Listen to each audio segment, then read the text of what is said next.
आज हम जानेंगे रुद्राक्ष के बारे में। बताते हैं, कई सारी कहानियां हैं इसके बारे में। बताया जाता है कि शिव जी बहुत लंबे समय तक तपस्या कर रहे थे और जब उन्होंने आंख खोली कई युगों के बाद, तो उनकी आंखों से कुछ पसीने की बूंदें या आंखों से कुछ आंसू निकले। उससे जो नीचे जमीन पे वो बूंद पड़ी, उससे रुद्राक्ष वृक्ष का जन्म हुआ। रुद्र शिव को कहते हैं और आंख मतलब उनके आंसू। तो शिव जी के आंसू या शिव जी का पसीना, इस तरीके से उसको हमारे यहाँ बताया गया है और इसके बारे में बहुत कुछ शास्त्रों में लिखा गया। लेकिन आज के समय में शायद रेमेडियल पार्ट में सबसे कम अगर कोई चीज यूज की जाती है तो वो रुद्राक्ष। लेकिन आप देखोगे कि जितने भी संत ऋषि मुनि जितने भी होते हैं, इनके गले में आपको और कुछ मिले या ना मिले, रुद्राक्ष हमेशा मिले। ऐसा नहीं हो सकता कि ये बिना रुद्राक्ष के हो और कुछ ना पहने, रुद्राक्ष जरूर पहनते। इतनी इसकी इंपॉर्टेंस है, इसीलिए तो पहनते हैं, नहीं तो क्यों पहनते। जब वो कुछ नहीं पहनते तो रुद्राक्ष ही क्यों बचा। लेकिन इसकी जो क्वालिटीज हैं वो अलग ही। रुद्राक्ष जब आपके साथ होता है ना बॉडी पे, तो आपके ऑरा को प्योरीफाई करता है, ऑरा को चेंज करता है। ऑरा क्लेंजिंग का एक टूल है। इसके बारे में बहुत कुछ बताया गया है। सबसे ज्यादा क्वेश्चन रहता है इसकी प्योरिटी को, कि कौन सा असली है कौन सा नकली है। जी सर। रुद्राक्ष जो है ये पाया कहाँ कहाँ पे जाता है। हमारे यहाँ इंडिया में, नेपाल में। इंडिया में तो बहुत कम है, नेपाल में मेनली। और जो है उस तरफ इसका जम्बू द्वीप जिसको हम बोलते हैं ना पुराने समय में, वहां पे वो सारा उसी एरिया में पाया गया। जो उस एरिया के रुद्राक्ष हैं उनका साइज छोटा है और जो नेपाल का है उसका साइज बड़ा है। ये दोनों की एक बेसिक पहचान है कि कौन सा जो है वो जम्बू द्वीप वाला है और कौन सा नेपाल का। नेपाल का सबसे छोटा से छोटा रुद्राक्ष भी 1.25 इंच 1 इंच के आसपास होता है। और बाकी जो आते हैं वो थोड़े छोटे होते हैं। जो आमतौर से लोगों के हाथ में जप वाली माला देखते हो ना आप, वो हमारा नहीं है, वो बाहर से, नेपाल का नहीं है ये। औरत आदमी, स्त्री पुरुष दोनों पहन सकते हैं। इनकी जो पहचान होती है वो मुखों के हिसाब से होती है। मुख होते हैं एक्चुअली, उसके अंदर होल्स होते हैं और वो होल अंदर तक होते हैं पूरे। आपको दिखते तो बाहर से ही है ऑब्वियसली, लेकिन वो पूरे अंदर तक होते हैं। अगर आप एक रुद्राक्ष को काट के देखोगे ना बीच में से, तो उसमें वो पंचमुखी है तो 5 होल्स आधा करने के बाद भी आपको दिखेंगे। ये अकलौती पहचान है जिससे हम ऑथेंटिक मान सकते हैं।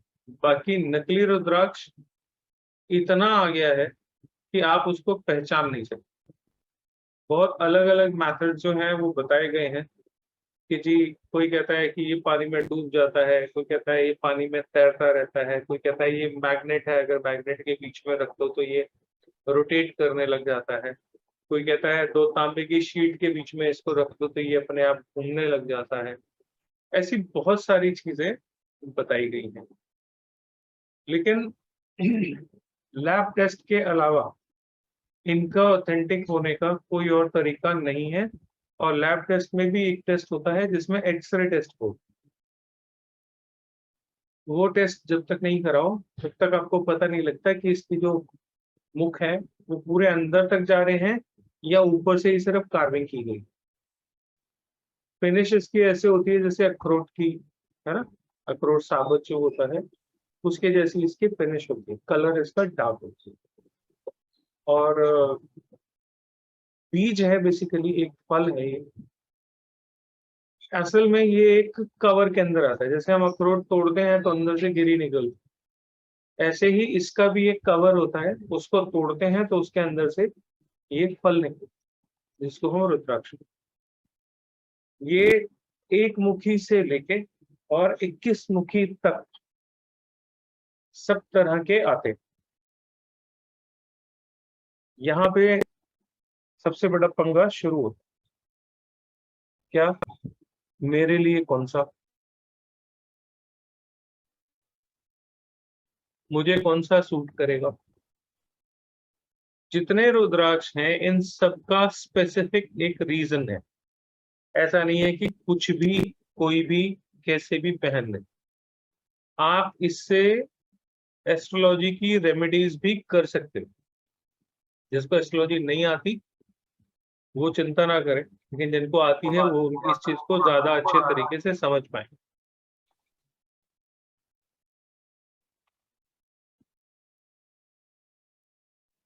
ठीक है, तो हम शुरू करते हैं इसको। किस किस तरीके से रुद्राक्ष को धारण किया जा सकता है, पहना जा सकता है, कौन कौन पहन सकता है, और फिर हम इसकी डिटेलिंग पे आएंगे कि किसको कौन सा पहनना चाहिए। ठीक है। इसमें एक होता है रुद्राक्ष और एक होता है भद्राक्ष। ये भी एक फर्क है, दोनों के असर बिल्कुल उल्टे उल्टे हैं। जो रुद्राक्ष का असर है, भद्राक्ष का असर उसका उल्टा है। अब भद्राक्ष क्या होता है शायद आप लोगों ने कभी सुना भी नहीं होगा। नहीं सर। सुना है कभी? नहीं। भद्राक्ष बिल्कुल अलग चीज है, वो रुद्राक्ष है ही नहीं, रुद्राक्ष से उल्टा है उसका। इसीलिए ये थोड़ा सा कोई अच्छा जानकार हो तो ही इसको सही तरीके से समझा जा सकता है। रुद्राक्ष की माला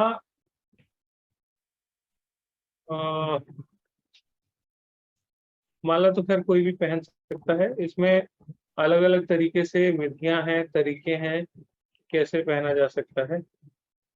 और इसमें भी ना अलग अलग कलर के आते हैं। कुछ रुद्राक्ष आपने देखे होंगे जो रेड कलर के होते हैं, कुछ जो होते हैं वो ब्राउन कलर के होते हैं। ये एक्चुअली इनका वर्ण है। कौन सा? उसके हिसाब से इसमें थोड़ा सा कलर्स की भी चीजें जो है वो आती हैं। उसको अगर डिटेल में समझना हो आप लोगों को तो मैं वो भी बता दूंगा। इनको पहनने के बारे में बहुत सारी बातें कही जाती है कि कैसे कैसे पहनना है, कब पहनना है, कब नहीं पहनना है, उसके नियम क्या है। तो कुछ चीजें जो है वो बड़ी इंपॉर्टेंट हो जाती है। जैसे नॉनवेज खाने वाले और अल्कोहल पीने वालों को नहीं पहनना चाहिए। ये एक कंडीशन है रुद्राक्ष धारण करने की। सर माला भी जो पहनते हैं उनको भी नहीं पहनना चाहिए? नहीं, उससे उससे नुकसान तो हो सकता है, फायदा कुछ नहीं होगा। फायदा कुछ नहीं होगा ये कंफर्म। रुद्राक्ष एक, आप जब कंटिन्यूअस पहनते हो ना तो आपके ऑरा के साथ वो अलाइन कर जाता है। किस पर्पज के लिए पहना है वो एक अलग चीज है, लेकिन जो भी आपका पर्पज है, ज्यादातर लोग पंचमुखी रुद्राक्ष की माला ही पहनते हैं क्योंकि वो सबसे ज्यादा कॉमन है। और पंचमुखी रुद्राक्ष के बारे में कहा जाता है कि एनीवन कैन हैव इट, इसको कोई भी पहन सकता है। इसलिए बिना एडवाइस के बाकी चीजें ना पहने, लेकिन पंचमुखी रुद्राक्ष जो है वो कोई भी धारण कर सकता है। नॉनवेज, अल्कोहल, ये बिल्कुल मना है, उससे रुद्राक्ष पहनने से नुकसान हो सकता है या फायदा नहीं होगा, कम से कम इतना जरूर हम कह सकते हैं। औरतें पीरियड्स के दिनों में इसको नहीं पहन सकती। एक आदमी का रुद्राक्ष का कोई, मान लीजिए कंठी है, माला है या जो भी है, वो कोई दूसरा नहीं पहन सकता। ऐसा नहीं है कि पड़ा हुआ था, कुछ दिन मम्मी ने पहना, कुछ दिन आपने पहना, इस तरीके से नहीं बढ़ सकते। इस तरीके से चेंज नहीं कर सकते। अगर चेंज करना है तो शुद्ध करके ही आपको पहनना पड़ेगा, बिना शुद्ध किए उसे नहीं पहना जा सकता। शुद्ध करने के तरीके हमारे यहाँ जो आम है, कुछ लोग गंगा जल से कर लेते हैं, कुछ लोग गाय के कच्चे दूध से कर लेते हैं, कुछ लोग देसी घी से कर लेते हैं। ये आम तरीके हैं जिस तरीके से उसको शुद्ध करके पहना जा सकता है। सांसारिक लोग रात को सोने के समय उतार के साइड में रख दें और सुबह अगले दिन नहाने के बाद वो उसको दोबारा से पहन लें। ये एक उसका नियम है या तरीका है। सॉरी सर, वो नेट इशू है यहाँ। कोई नहीं, जितने भी सांसारिक लोग हैं वो रात को इसको नहीं पहन सकते, सुबह नहाने के बाद वापस से धारण कर सकते हैं। रात को आप अपना कहीं भी एक साफ सुथरी जगह पे उसको रख दो, ये नहीं कि साइड टेबल पड़ी है तो बेड के साथ उसी पे रख दो। हाँ? बहुत मन है मेरा पहनने को, बट मेरे को यही डर लगता है कि पहनना चाहिए कि नहीं पहनना चाहिए। लेडीज कैन वियर, वही मैंने बताया, लेडीज भी पहन सकती हैं, जेंट्स भी पहन सकते हैं। अगर हाथ में पहन रहे हो तो मेल्स राइट हैंड में और फीमेल्स लेफ्ट हैंड में पहन, ठीक है, अपनी नाड़ी के हिसाब से, क्योंकि हमारी सूर्य नाड़ी, चंद्र नाड़ी, ईडा नाड़ी, ईडा और पिंगला, और वो लेफ्ट और राइट स्वर के हिसाब से भी आप अगर देखोगे। अच्छा, डाउजिंग आप लोगों में से कितने लोग जानते हैं? आप तो फिर सिखाते ही हो, और बाकी लोग? डाउजिंग में रुद्राक्ष सबसे अच्छा काम करता है। Is it? Yes, oh nice. Dowser चांदी का एक रुद्राक्ष का पंचमुखी का बनवा लो, ओके। और उसमें भी अगर आप गुथ के उसको ना आपस में टाई करके मणि से वो टाई कर देते हैं ज्वेलर, 3 रुद्राक्ष का डाउजर बना लो तो सबसे बढ़िया काम है। ठीक है उससे सर। अच्छा डाउजर कोई नहीं हो सकता, वो सबसे बढ़िया डाउजर। पंचमुखी, पंचमुखी, पंचमुखी, पंचमुखी, ओके। पंचमुखी, आपने तो मुझे 3 दाने, 3 दाने, 3 दानों का एक जैसे लॉकेट, पेंडेंट लॉकेट जैसा बन जाएगा, है ना। और डाउजर के हिसाब से बनवाना, जैसे वो पॉइंटेड होता है, बहुत अच्छा काम। Right sir. सिर्फ इंसान के, उस इंसान में कितनी पॉजिटिविटी है या नेगेटिविटी है, रेकी वाले तो बहुत आसानी से कर लेंगे। ऐसे डाउजर लेके उस बंदे के सिर पे रख दो, ऐसे थोड़ा सा लटका, डाउजर अपने आप घूमने लग जाएगा, आपको बता देगा कि क्लॉकवाइज है कि एंटी क्लॉकवाइज है, वो आपको पता ही है कैसे दिखते हैं। इसका डाउजिंग में एक दूसरा तरीका भी है, आप डाउजर को बता सकते हो, जो लोग डाउजर जानते हैं उनको बता रहा हूँ, आप डाउजर को बोल सकते हो कि अगर पॉजिटिविटी है तो एंटी क्लॉकवाइज घूमे, नेगेटिविटी है तो क्लॉकवाइज घूमे। आप जैसे डाउजर को बताओगे वो उस हिसाब से आपको बता देगा। आप डाउजर को इस तरीके से प्रोग्राम भी कर वो तो we can direct, yes program. मैं तो बता दूं, जो जिनको नहीं पता उनको समझ में आ जाएगा। तो ऐसा कोई नियम नहीं है कि एंटी क्लॉकवाइज पॉजिटिव होगा या क्लॉकवाइज पॉजिटिव होगा। You can program your dowser as per your choice, ठीक है। और